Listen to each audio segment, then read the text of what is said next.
You know, oftentimes we talk about the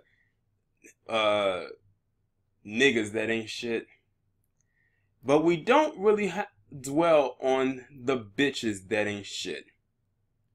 And this is what I'm going to talk about in this video right here.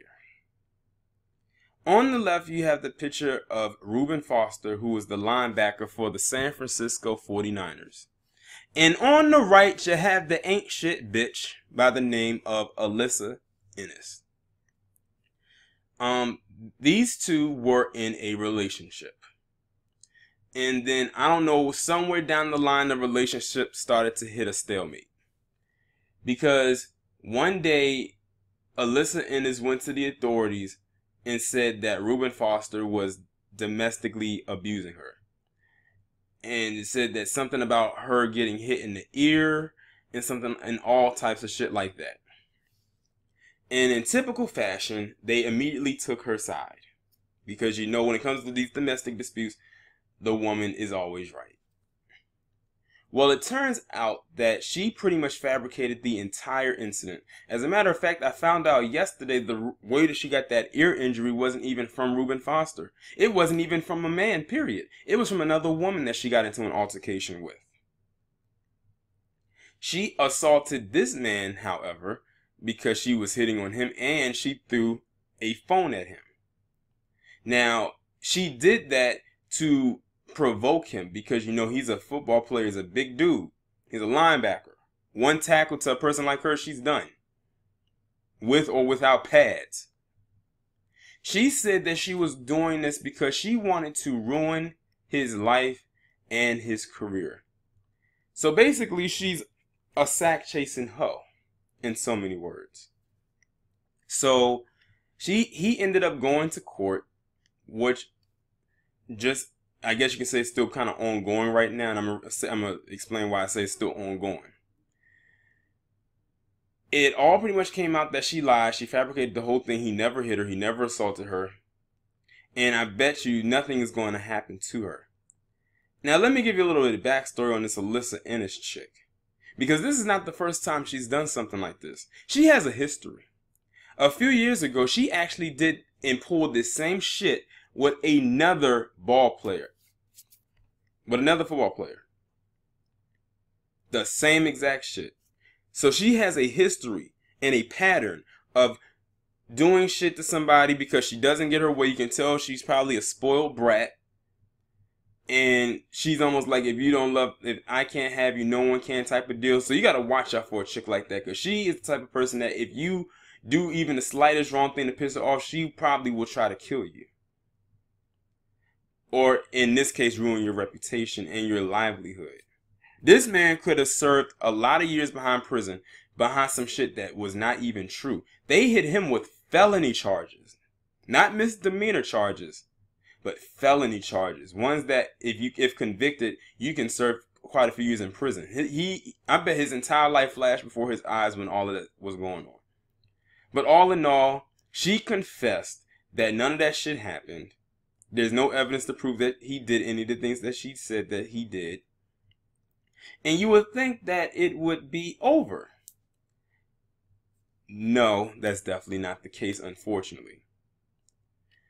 He is still going to, the judge in this case, and I don't know who this judge is, but they need to be removed from the bench, is still ongoing with a trial. Why the hell are you going on with a trial when she confessed herself that she fabricated the entire story and none of what she said happened? And you're still going on with said trial? I'm not understanding that.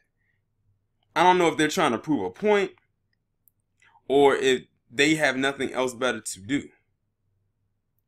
What I'm going to do is I'm going to read this article and hopefully we can find out why the hell he's still going to trial even though he's completely innocent. Which, by the way, is happening today. It says San Francisco 49ers linebacker Reuben Foster is back in court Wednesday afternoon at 3:30 p.m. Pacific time to learn whether or not he will face trial in Santa Clara. He was arrested in February and charged in April with 3 felonies, including domestic violence, forcefully attempting to prevent a victim from reporting a crime, and illegal weapon possession. Since the charges were filed, the accuser, his ex-girlfriend, has appeared in court to recant her original statement to police. The judge spent the past 6 days considering her testimony. If the judge believes what Foster's ex-girlfriend said in court, there is a strong likelihood she dismisses the charges for domestic violence and preventing the reporting of a crime. Hold on. But she confessed. Why the hell do you need a few days to believe whether this bitch was telling the truth or not? Or lying? That is some fucked up shit. The judge is also considering the gun charge and whether to reduce it to a misdemeanor. The 49ers were back at practice on Tuesday, and Kyle Shanahan spoke to the media. Naturally, he got a question about Foster's status. The big question for many people is how quickly Foster could return to the team if some or all of the charges are dismissed on Wednesday. Given the situation is still unclear, Shanahan could not offer much detail. It says he faces a potential suspension for this arrest and his marijuana arrest. On Tuesday, Kansas City Chiefs tight end Demetrius Harris was suspended for 1 game related to marijuana arrest in Missouri this past March. You know, it's so funny that they're trying to get them all on these goddamn marijuana charges, but they're trying to legalize marijuana, but they only benefit the white people.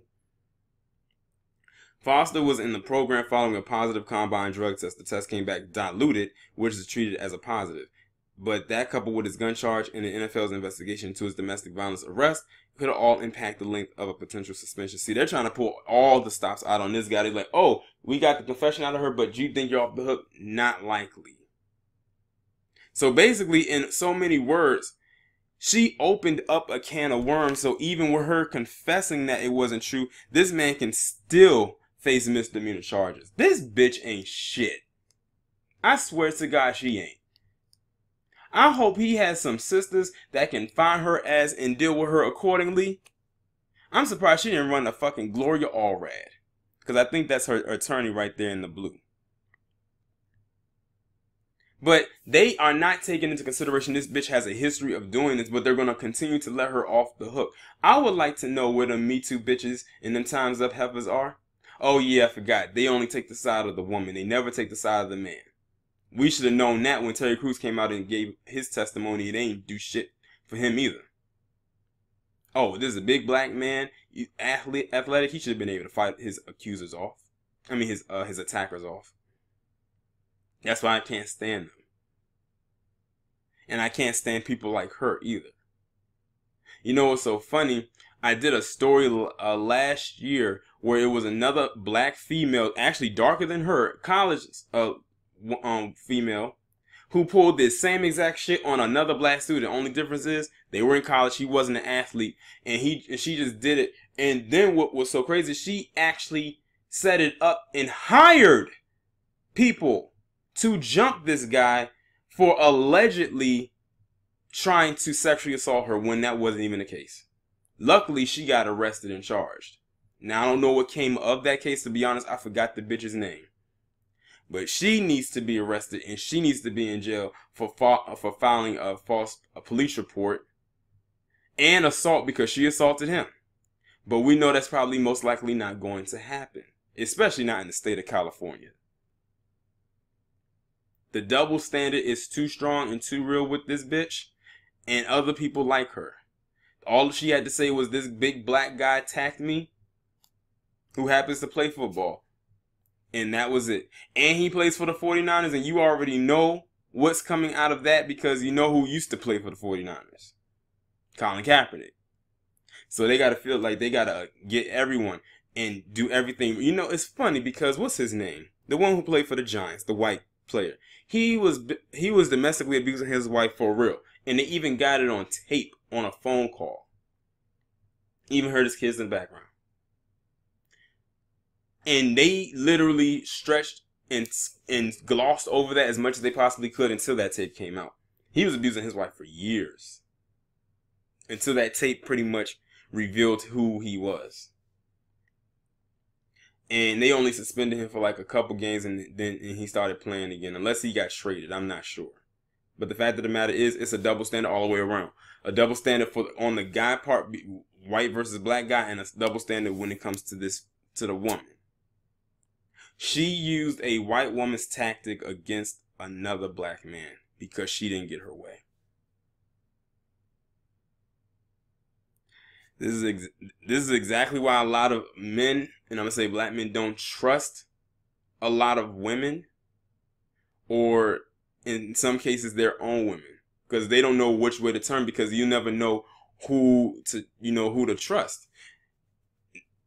I hope you learn from this experience. When it comes to future mates, start screening these heifers. Like, ask them questions from the time they were children to the last thing that they did before they came in contact with you, because they can all have ulterior motives. Y'all let me know what you think down in the comments. Like, share, subscribe. I'll talk to you in the next one.